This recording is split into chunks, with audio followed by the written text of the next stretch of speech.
নমস্কার। ঘরে বাইরে আমরা ব্লগে সকলকে স্বাগত জানিয়ে শুরু করছি আজকের আড্ডা।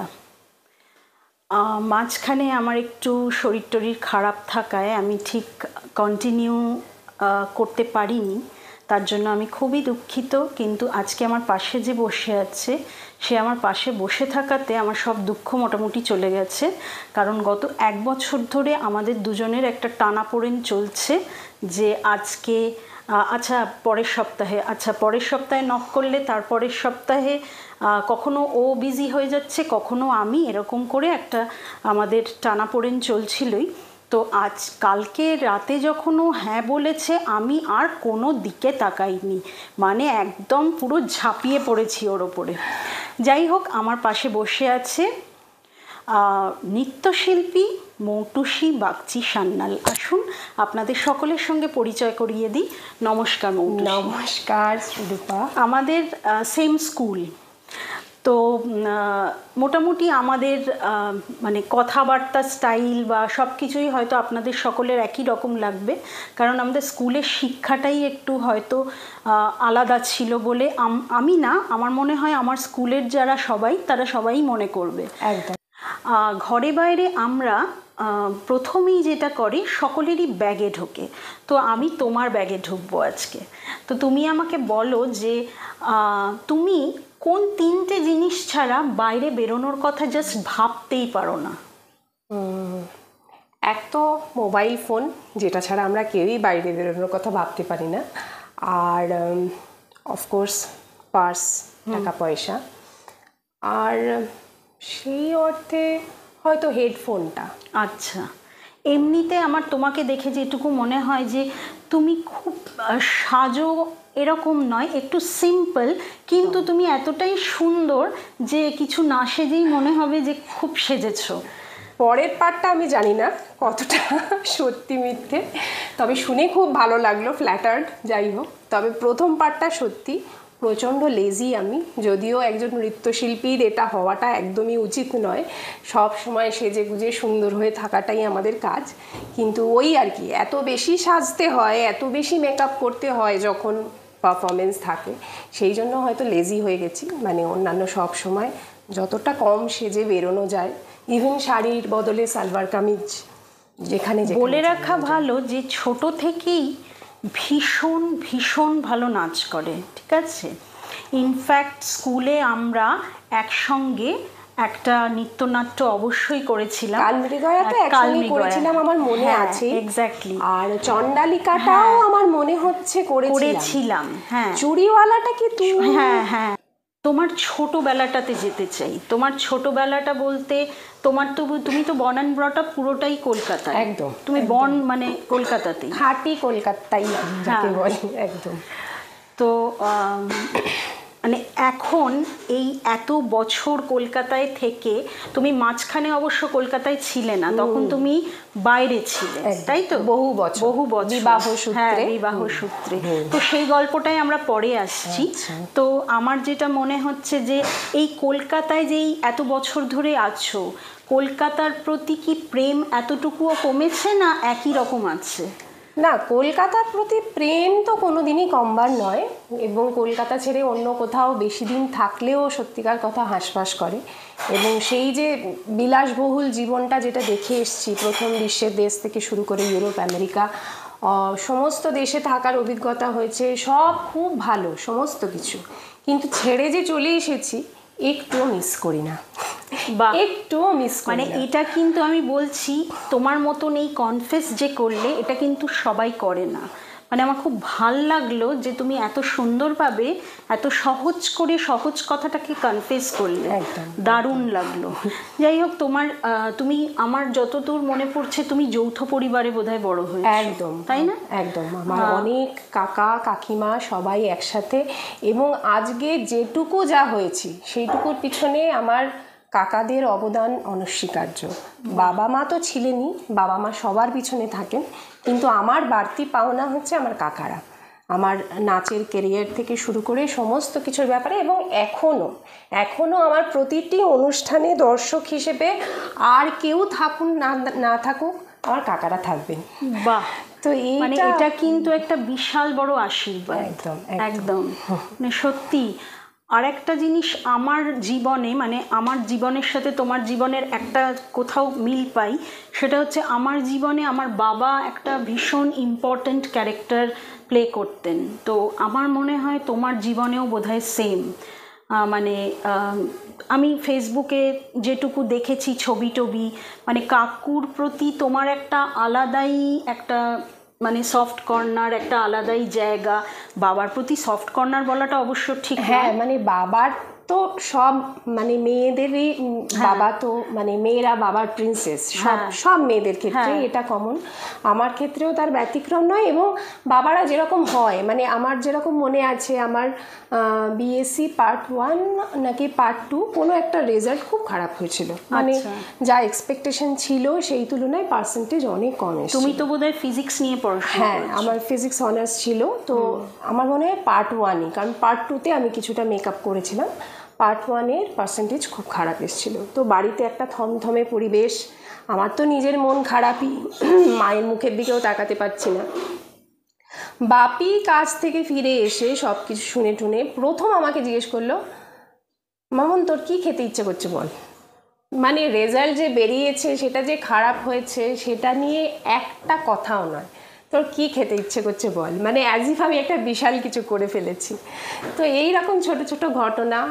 আর নাচের কথা তো বারে বারে আসবেই, কারণ আমার জীবনে নাচটা একটা মধ্যমণি আমার জীবনে। তো নাচেরও না আমার দুটো ইনিংস আছে।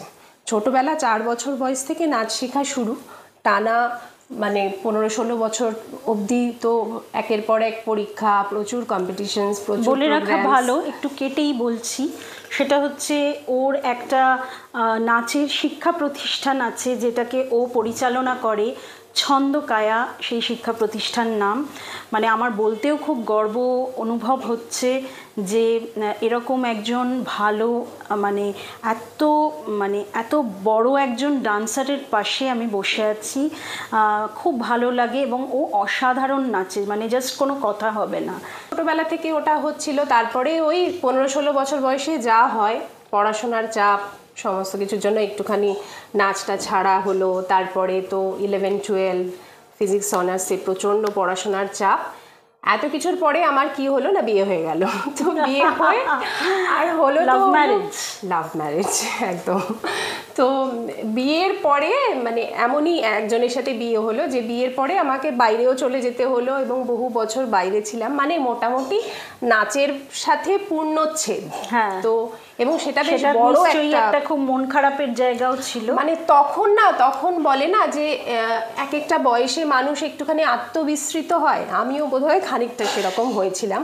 কারণ তখন কিন্তু মেবি ছোটবেলা থেকে নাচ করছি বলেই মানে তখন যে নাচটাকে নিয়েই ভাবা বা ওটা নিয়ে এগোনো ওইসব আমার মাথার মধ্যে তখন আসেনি। হ্যাঁ, পড়ছি, প্রেম হলো, বিয়ে হলো, মানে যখন যেটা ঘটেছে আমি তখন সেটা এনজয় করেছি। মানে আমার ওই জন্য কোনো কিছু নিয়ে না কোনো রিগ্রেটস নেই। বাহ। তবে যেটা হয়েছে একটা 12-13 বছরের একটা দীর্ঘ বিরতি হয়েছে, কিন্তু তারপরে যে বিদেশ থেকে ফিরে এসে কি তুমি একটু ওয়েট পুট অন করেছিলে? প্রচন্ড, একটু মানে ফেসবুকে ছবি আছে, পারলে দেখে আসো। তো প্রচন্ড ওয়েট পুট অন করেছিলাম, যা হয় বেবি হওয়ার সময়। তো সব মেয়েদেরই মানে ওগুলোও তো এক একটা পার্ট জীবনের, কোনোটাকেই তো ইয়ে করা যায় না। তো করেছিলাম। আবার সত্যিকার কথা বলতে নাচে ফিরবো বলেই কিন্তু আমি আবার খেটে খুঁটে সেখান থেকে ইয়ে করেছি। কারণ আমার প্রথম মনে হয়েছিল যে আগে ফিটনেসটা ঠিক করি তারপরে, কারণ বিদেশে আমি একটা পারফরমেন্স করেছিলাম ইউএসএতে থাকতে, মিলওয়াকিতে একটা বেঙ্গলিদের বড় করে বাঙালি অ্যাসোসিয়েশনের একটা দুর্গাপুজো হয়। তো সেখানে 13 বছর বাদে আমি নাচ করতে উঠেছিলাম, কথক পারফর্ম করেছিলাম, পিওর কথক। তো সেটা করে প্রচুর মানুষের ইয়ে পেলাম, সব কিছুই হলো। তো তখন আমার মনে হলো মানে অত বছর বাদে স্টেজে উঠে যে আচ্ছা এটাই তো আমার করার কথা ছিল, আমি এতদিন কি করছিলাম, তখন যেন আবার নতুন করে মনে হলো। তারপরে দেশে ফিরে এসে আর একদম ফিরে তাকানো নয়, আবার মানে প্রথাগত ট্রেনিংস নিয়ে, এবং এই ইনিংসে পুরোটা আমার বাপি। কারণ সংসার সামলে, সন্তান সামলে, মানে ছেলে তখন খুবই ছোট, আমি যখন দেশে ফিরে আবার নতুন করে নাচ শিখতে গেলাম উদয়নে, তখন আমার ছেলের বয়স 6, ক্লাস 1-এ পড়ে সে। হ্যাঁ, মানে সেই বয়সে একটা বিশাল সাপোর্ট না থাকলে তোমার পক্ষে ওখানে পারফর্ম করাটা। আমার বাপি শখের বাজার থেকে গড়িয়ায় আসতেন বিকেল বেলায়, আমি নাচের ক্লাসে বেরিয়ে গেছি, আমার বাপি শখের বাজার থেকে গড়িয়ায় এসে আমার ছেলেকে স্কুল বাস থেকে নামাতেন, তার জামা কাপড় ছাড়িয়ে তাকে খাওয়ানো, তাকে খেলতে নিয়ে যাওয়া, তার সাথে পুরো সন্ধ্যেটা কাটানো, এবং প্রত্যেক সপ্তাহে, এবং এটা উনি করেছেন বছর 3 ধরে টানা কন্টিনিউয়াসলি। তো ওইটা না হলে আমার পক্ষে আর সেকেন্ড ইনিংসটা শুরু করা সম্ভব। ওই বাবা বলেই ওটা বাবা, হ্যাঁ ওটা বাবার পক্ষেই সন্তানের জন্য করা সম্ভব। ওটা অন্য কারোর কাছ থেকে এক্সপেকটেশন রাখাও উচিত নয়, আমি রাখিও নি।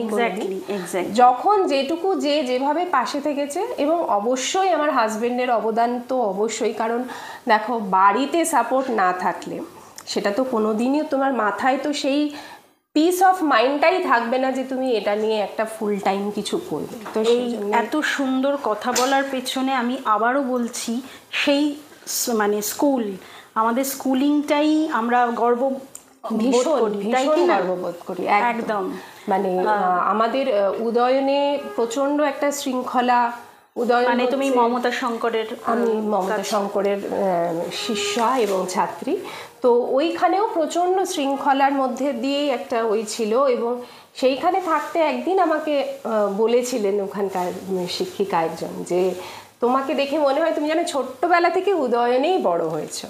তো তখন আমি বলেছিলাম যে এটার পিছনে আমাদের স্কুলেরই অবদান, কারণ আমাদের স্কুলটাও ঠিক এইরকম, মানে শৃঙ্খলা এবং কথাবার্তায় পরিমার্জিত, মানে রেসপেক্ট দেওয়া, মানুষকে রেসপেক্ট দিয়ে কথা বলা, এটা পুরোটাই স্কুলেরই শিক্ষা। হয়তো বাড়ির থেকেও সবাই শিক্ষাটা ডেফিনেটলি কিছু না কিছু পায়, কিন্তু স্কুলের একটা বড় অবদান অবশ্যই আছে। School is second home.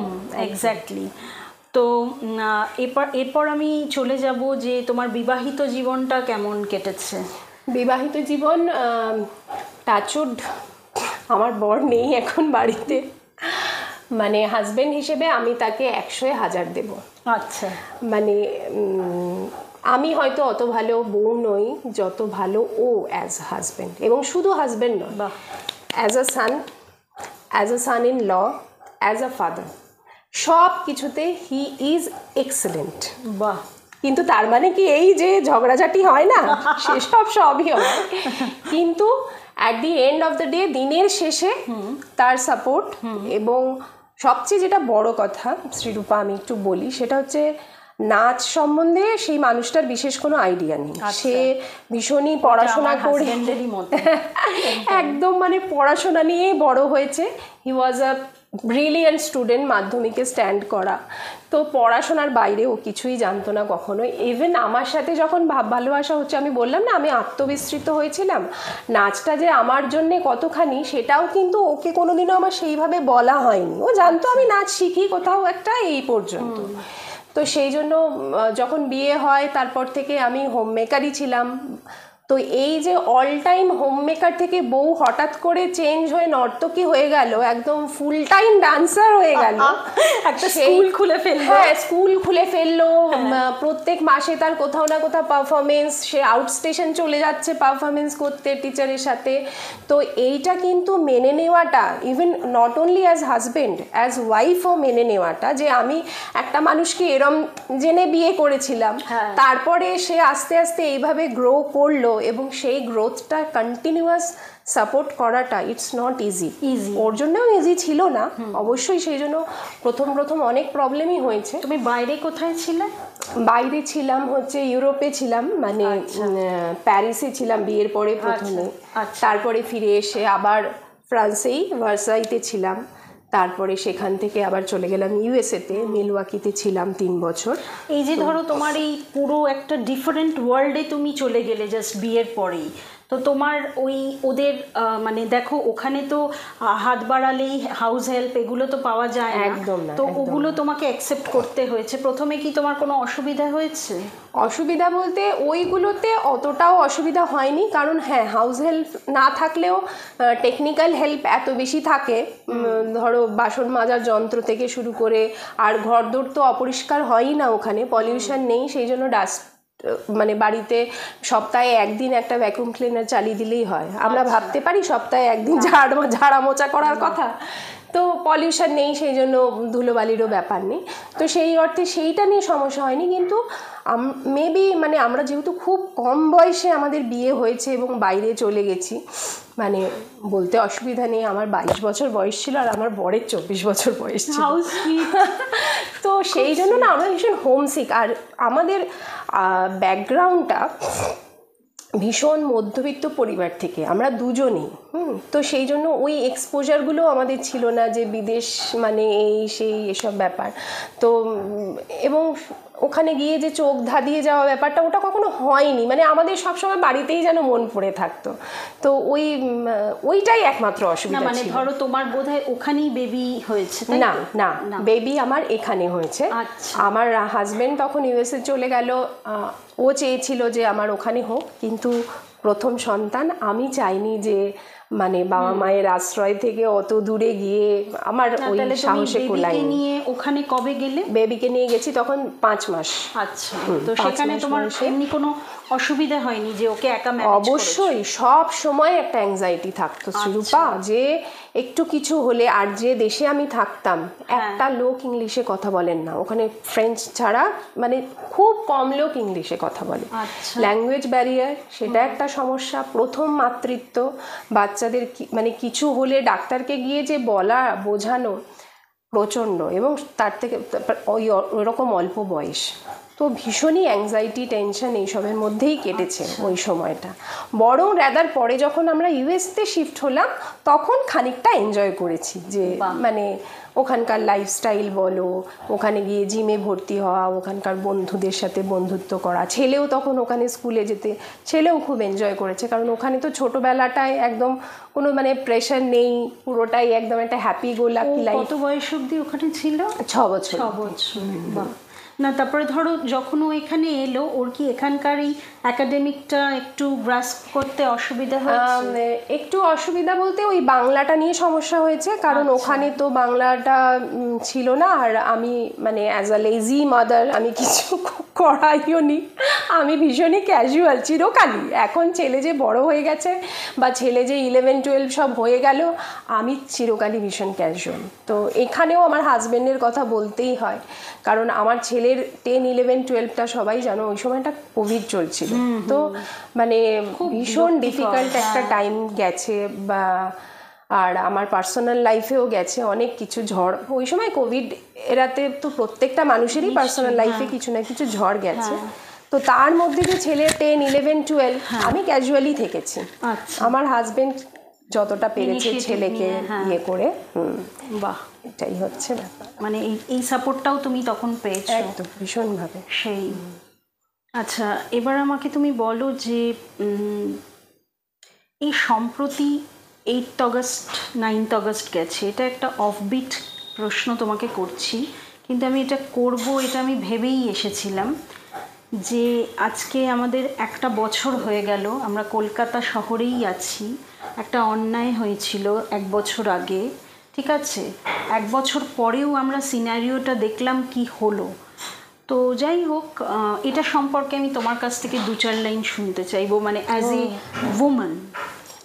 Offbeat তো আমি প্রথমেই বলবো ইটস নট অফবিট। মানে এটা ভীষণভাবে আমাদের প্রত্যেকটা দিনের জীবনচর্যায় এখন ওই আতঙ্ক, এবং ওই ব্যর্থতাটা ঢুকে গেছে। আমি জানি না তোমার মনে আছে কিনা, গত বছর সম্ভবত এই কারণেই আমাদের ইন্টারভিউটা ক্যান্সেল হয়েছিল। আমি তোমায় বলেছিলাম যে মন মেজাজ একদম ভালো নেই, কিছু ভালো লাগছে না। এক্স্যাক্টলি। তো এবারে ওই যে আমরা অত কিছু করলাম, মানে এটাই মেনে নিতে সবচেয়ে বড় কষ্ট হয় শ্রীরূপা। আমাদের মধ্যে তো হেন কেউ নেই যারা প্রোটেস্টে যায়নি, বা সবাই যেভাবে পেরেছি মিছিলে হেঁটেছি, চিৎকার করেছি। আমরা শিল্পীরা চেষ্টা করেছি আমাদের ইভেন ডান্স প্রোডাকশনের মধ্যে দিয়ে। এবং আমি তোমাকে বলছি, মানে একটা ছোট্ট ঘটনা বলছি তোমাকে, সুকান্ত সেতুর ওপর দিয়ে এরম প্রচুর মানুষকে আমি দেখেছি, মানে আমার খুব ভালো লেগেছে। কলকাতা শহর বলেই হয়তো সম্ভব, গাড়ি করে করে যখন কিছু মানুষ যাচ্ছে, যারা হেঁটে যাচ্ছে, আমার নিজের চোখে দেখা, যারা হেঁটে যাচ্ছে তাদেরকে তারা গাড়িতে তুলে নিচ্ছে। মানে যাতে তাদের অতটা হেঁটে যেতে না হয়। মানে কতটা মানুষ ভেতর থেকে ভেতর থেকে কোনো রকম কোনো মানে প্ররোচনা ছাড়া শুধু মানুষ নিজের বিবেক এবং যে মর্মান্তিক ঘটনা যেটা মানে মানুষকে এতটা নাড়া দিয়েছে, আমাদের বোধহয় এই এত বছরের জীবনে এই রকম মানে স্বতঃস্ফূর্ত জনরোষ বোধহয় আমরা এই প্রথমবার দেখলাম। একদম। কিন্তু আলটিমেটলি শিরূপা কিছু হলো না। 1 বছর হয়ে গেল, এই এত মানুষের এত আন্দোলন, এত স্লোগান, এত রাত জাগা, এত মিছিল, হলো কিছু হলো না। মানে আশা ছাড়বো না আমরা, খুবই পেইনফুল। কিন্তু এইটা মানে জানি না মানে ভবিষ্যতে আমাদের জন্য কি অপেক্ষা করে। মানে কলকাতা শহরের সাথে এই ঘটনাটা জাস্ট যায় না, একদম একদম জাস্ট যায় না। আমার মনে হয় তুমিও আমার সাথে সহমত। একদম সহমত এই ব্যাপারে। যাই হোক, এই সব তো চলবেই। জানি না মানে কবে কলকাতা আবার সুস্থ হবে। হ্যাঁ, ওয়েস্ট বেঙ্গল কবে সুস্থ হবে, ওয়েস্ট বেঙ্গল কবে সুস্থ হবে। খুব অন্ধকার দিন, খুব অন্ধকার দিন। পশ্চিমবঙ্গের স্বাস্থ্য শিক্ষা যেদিকে তাকাই কোথাও কোনো আশার আলো নেই একদম। ছেলেকে পড়তে পাঠিয়ে দিয়েছি বাইরে, মা বাবা হয়ে নিজেরাই বলছি যেখানে খুশি যাও, পৃথিবীর যে প্রান্তে যাও, ওয়েস্ট বেঙ্গলে ফিরো না। এটা বলতে কি খুব ভালো লাগছে। ভালো তো লাগছে না, একদম তাই। আচ্ছা, যাই হোক, এরপর আমরা একটা র্যাপিড ফায়ারে যাব তোমার সঙ্গে, ঠিক আছে? আমাকে তুমি বলো, আমার মনে হয় না তোমার যা সুন্দর ফিগার, সেই ফিগারে তুমি কিছু ফাস্ট ফুড খাও বলে। সব ফাস্ট ফুড মানে খেতে পছন্দ করো? হ্যাঁ, সময় বিশেষে। মানে আমি একটু যা ভুজুং বাজুং খাওয়ার চেষ্টা করি দিনের বেলায় খেয়ে নিতে, যাতে রাত্রিবেলায় একটু হালকা থেকে শুতে যাওয়া যায়। সবাই শুনছেন, শুনুন এই ফিগারটার পেছনে রাজ কি, ঠিক আছে? আচ্ছা, এরপর বলো মিডনাইট স্ন্যাক, যদি তোমার হঠাৎ করে রাত্রিবেলায় কখনো উঠে খুব খিদে পায়। রাত্রিবেলায় ওই যে বললাম, রাত্রিবেলা আমি জেনারেলি খুব চেষ্টা করি কোনো রকম উল্টোপাল্টা খাবার না খেতে, কারণ রাত্রিবেলার খাবারটা ভীষণ গায়ে লেগে যায়। তো যদি এরকম হয় যে প্রচন্ড খিদে পেলো, আমি এক মুঠ মুড়ি চিবোই। খুব হতাশ হবে শুনে সবাই দর্শকেরা, ভেরি সরি, কিন্তু জাস্ট ভাবা যাচ্ছে না। আমি ক্যাডবেরি, তারপরে বলো ডার্ক চকলেট, এগুলো সবই আমি খাই, কিন্তু রাত্রে আমি কোনোদিনও খাবো না। আমিও মানে লাস্ট 1 ইয়ার রাত্রে মাটন খাই না, একদম অ্যাভয়েড করি। একদম একদম। আচ্ছা, আমাকে বলো বিচ পছন্দ না মাউন্টেন? পাহাড় পাহাড় পাহাড়। বাহ, মানে পাহাড়টার পছন্দর পেছনে কোনো কারণ আছে?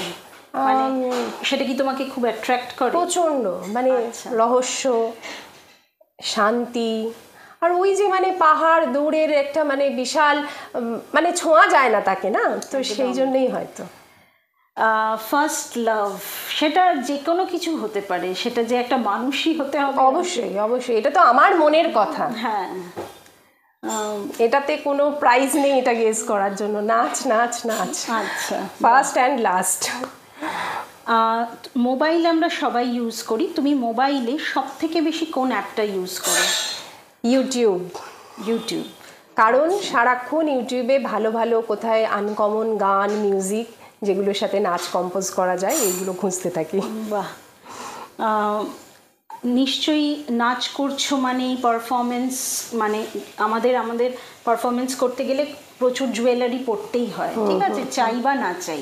তো এই আমাদের যে ডিফারেন্ট ধরো ইয়াররিংস, নেকলেস, চুড়ি, এগুলোর মধ্যে তোমার কোনটা পছন্দের? বাহ, এটা দেখে বোঝাও যাচ্ছে কানের দুলটা খুব সুন্দর যেটা পরে। এটা আমার একটা বন্ধু দিয়েছে, আমাকে গিফট করেছে। বাহ। দিল্লি কা লাড্ডু जो खाया पछताया, जो नहीं खाया वो भी पछताया। তো বিয়ে করে খুশি? আমি একটুও পছতায়া নয়, আমি ভীষণ খুশি ভাই। কারণ আমি এত অগোছালো একটা মানুষ, আর এত মানে একটা অন্য পৃথিবীতে থাকি আমি, ঠিক আছে? মানে বাস্তব পৃথিবীতে থাকি না, আমি তো অবাস্তব পৃথিবীতে বিচরণ করি। তো এই মানুষটা না থাকলে আমার পক্ষে সত্যিকার কথা নিজের ইয়ে করা খুব চাপের ছিল। তোমার জীবনে আশীর্বাদ। একদম একদম, হ্যাঁ, নইলে আমার নিজের উপর একদম কোনো কনফিডেন্স নেই। আমার মাকে তো আমার হাজবেন্ডের নামে কিছু বললে মা শোনেও না, পাত্তাই দেয় না। এরকম মানে এরকম আমার স্টেটাসটা, কি বাজে স্টেটাস ভেবে দেখো। Best film? অনেকগুলো আছে, এই মুহূর্তে মানে বেস্ট ফিল্মটা শুনেই আমার যেটা মনে পড়লো কল্পনা, এটা হচ্ছে পণ্ডিত উদয় শঙ্কর তার ডিরেক্ট করা একমাত্র সিনেমা যেটা সম্পূর্ণভাবে নাচ নিয়ে। আচ্ছা, তো এবং এটা হয়তো খুব মানে বেশি এটা কি মানুষ সবাই দেখেনি। দেখতে পারবে? সবাই দেখতে পারবেন, ইউটিউবে আছে। আচ্ছা। এবং পুরোপুরি নাচ নিয়ে, এবং এই সিনেমাটা দেখলে, মন দিয়ে দেখলে বোঝা যাবে যে মানুষটা যুগের থেকে কতটা এগিয়েছিলেন। নিজেকে বদলাতে বললে কোন জিনিসটা বদলাবে? আমার অগোছালোপনাটা। আমার ভীষণ ইচ্ছে করে যে বাড়িতে সমস্ত জিনিস আমি সুন্দর টিপ টপ করে গুছিয়ে পরিষ্কার করে রাখবো, কিন্তু আমি ভীষণ অপরিষ্কার, ভীষণ অগোছালো। আমার নিজের মা এসে আমাকে বকা দেয়, আর বর তো সহ্য করে নিয়েছে। আমার মনে হচ্ছে তুমি অপরিষ্কার নয়, তুমি অগোছালো। হ্যাঁ, মানে ওই আর কি, অগোছালো থাকলেই ব্যাপারটা অপরিষ্কার লাগে না দেখতে। Last holiday destination? Last holiday ডেস্টিনেশনটা অনেক দিন হয়ে গেছে। কালিম্পং গেছিলাম গত বছর নভেম্বর মাসে। আচ্ছা, বেস্ট পারফিউম? শ্যানেল। আচ্ছা, মা হিসেবে নিজেকে কত দেবে? খুব খারাপ মা আমি খুবই মানে নেগেটিভে নাম্বার দেব নিজেকে। কেন? আমি খুব মানে হয় না অল্প বয়সে, খুব অল্প বয়সে মা হয়ে গেছি তো, without any plannings and all. তো হয় না, মানুষ যদি না চাইতে প্রিপেয়ার তো ছিলাম না, আর না চাইতেই কিছু পেয়ে গেলে না মানুষ সেটার মূল্য দেয় না। তো আমার এখন মনে হয় যেন আমি যদি এখন ব্যাপারটা হতো আমার সাথে, আমি অনেক যত্ন বেশি নিয়ে, অনেক বেশি আদর নিয়ে আমার ছেলেটাকে বড় করতাম। ওর একটা ছেলে আছে, খুব সুন্দর দেখতে, খুব মিষ্টি, নামটাও খুব সুন্দর, সম্ভবত মৌর্য না? হ্যাঁ, মৌর্য। খুব সুন্দর, মানে একদম আনকমন। মাতৃত্বটাকে কিভাবে এনজয় করেছো? মানে মাতৃত্বটা বলবো হচ্ছে আমার যেন এখন এসে মনে হয় যে আমি আর আমার ছেলে একসাথেই বড় হয়েছি। কারণ আমি যখন মা হই তখন আমার হচ্ছে 25 বছর বয়স, ঠিক আছে? তো এখনকার দিনে তুমি ভাবো একটা 25 বছরের ছেলে মেয়েকে আমরা তো বাচ্চাই বলবো, মানে তাদের তো কোন রকম ম্যাচুরিটি বোধহয় 25 বছরে সেই অর্থে তৈরি হয় না। তারা ভাবে তাদের বিশাল ম্যাচুরিটি, কিন্তু অ্যাকচুয়ালি আমিও সেরকমই ছিলাম। তো আমার যেন মাতৃত্বটাকে ঠিক ওই রকমের জন্য বললাম না যে আমি ঠিক মায়ের মতন করে ছেলেকে মানুষ করিনি, মানে হয়ে গেছি দুজনে মিলেই যেন একসাথে ধাক্কা খেতে খেতে দুজনে দুজনের মতন করে বড় হয়ে গেছি, এরকম মানে মোটামুটি এনজয় করেছো বলাই যায়। হ্যাঁ, এনজয় তো করেছি, এবং আমার ছেলের ক্যারেক্টারিস্টিকটা হচ্ছে খানিকটা আমারই মতন ভীষণ হ্যাপি গো লাকি টাইপ। এবং ওই জন্য অনেক বাচ্চাদের কিন্তু ওই দেশ থেকে এদেশে এসে সেটেল করতে অনেক অসুবিধা হয়েছে। আমার ছেলে কিন্তু কোনোদিনও সেই অর্থে বলেনি যে মা আমার গরম লাগছে, মা আমাকে মশা কামড়াচ্ছে, মা আমার স্কুলে যেতে ভালো লাগছে না। না, ওটা তোমাদের গুড প্যারেন্টিং এর জন্য, বা তোমরা ওকে ওইগুলোতে ফোকাস করাওনি। একদম একদম খুব ভালো, এটা মানে ভীষণ ভালো। বরং এদেশের যে পজিটিভ জিনিসগুলো, এত লোকজন, এত আত্মীয় স্বজন, সেইগুলোর মধ্যেই, এবং সেই জন্য কি হয়েছে, ও না ভীষণ লোকজন ভালোবাসে। তো ও যে চেন্নাইতে পড়তে গেছে, একই রকম প্রবলেম ওরও হচ্ছে, হোমসিক প্রচন্ড।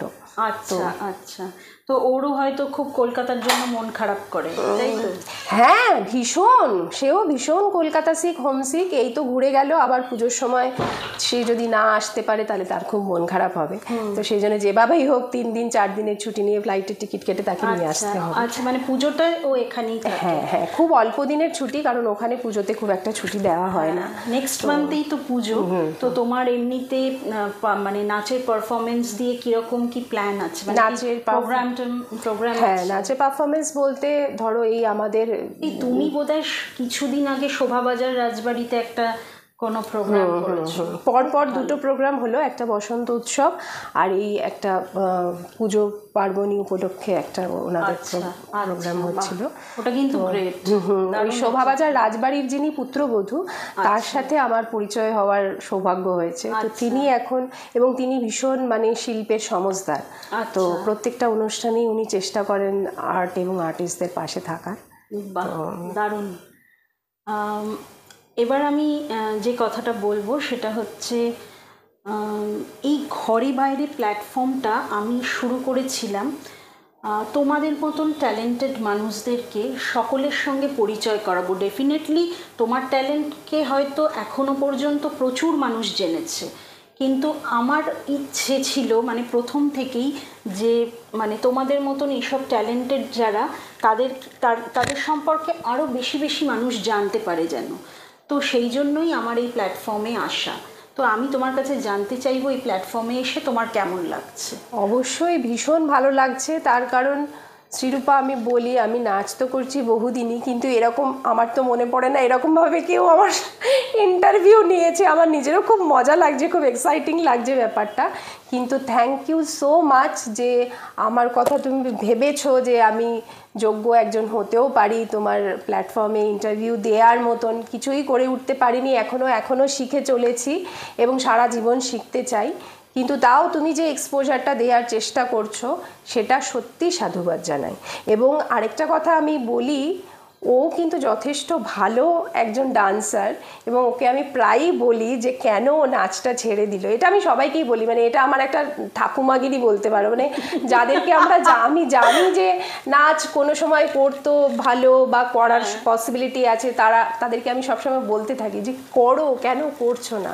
কারণ কি মানে এটা আর কিছুই নয়, দেখো আর সমস্ত কিছু কে প্রফেশনালি করছে কে পার্সোনালি করছে এসব আমি ছেড়ে দিলাম, কিন্তু at the end of the day এইটা তোমাকে যে একটা নির্মল আনন্দ দিচ্ছে না, যেটার জন্য তোমাকে কারোর উপর ডিপেন্ড করতে হচ্ছে না, এই আনন্দটার উপর কোনো অন্য মানুষের উপর তোমায় ডিপেন্ড করতে হচ্ছে না বা কোনো পার্থিব জিনিসের উপর তোমায় ডিপেন্ড করতে হচ্ছে না, এটা তোমার সম্পূর্ণ নিজস্ব নিজের ভিতরের আনন্দ। একদম। তো এর থেকে বড় স্বাধীনতা আর এই কিছু হয় না। ট্যালেন্টগুলো বোধহয় মানুষ জন্মগত, বলো মানে জন্ম থেকেই হয়তো ভগবান আমাদের দিয়েছে, সেই জন্য আমরা একটু কিছু সৃষ্টি করতে পেরেছি, পারছি। সেটা তো, এবং সেটার জন্য আমাদের ভীষণ বেশি কৃতজ্ঞ থাকা উচিত আর নার্চার করা উচিত সেটাকে। তুমি করছো আমি জানি, হ্যাঁ নতুন শুরু করেছো, মানে ওই যতটা পারছি আর কি, ফাঁকে ফাঁকে আর কি। আমার ছেলে তো এখনো কলকাতাতেই আছে, কলকাতার বাইরে গেলে তখন আরো কিছু করা যায় অবশ্যই। যাই হোক, আমাদের দুজনের এই আড্ডাটা যদি আপনাদের সকলের ভালো লেগে থাকে তাহলে প্লিজ চ্যানেলটা লাইক করবেন, কমেন্ট করবেন, শেয়ার করবেন, সাবস্ক্রাইব করবেন। আমার একটা পেজ আছে শ্রীয়ের কলমে, আমি সেই পেজ থেকেও এই সাক্ষাৎকার বা আমাদের এই আড্ডা অবশ্যই পোস্ট করি। প্লিজ সেই পেজটা ফলো করবেন। আপনারা যত আমাকে সমৃদ্ধ করবেন আমি তত আরও বড় বড় ট্যালেন্টেড মানুষদেরকে আপনাদের সামনে নিয়ে আসতে পারবো। তাহলে আজকের মতন আড্ডা এখানেই চলছে, মানে শেষ করলাম। আড্ডা হয়তো আরও কিছুটা চলবে, সেটা ক্যামেরার ওপারে। তো আপাতত মানে আসছি। নমস্কার। নমস্কার।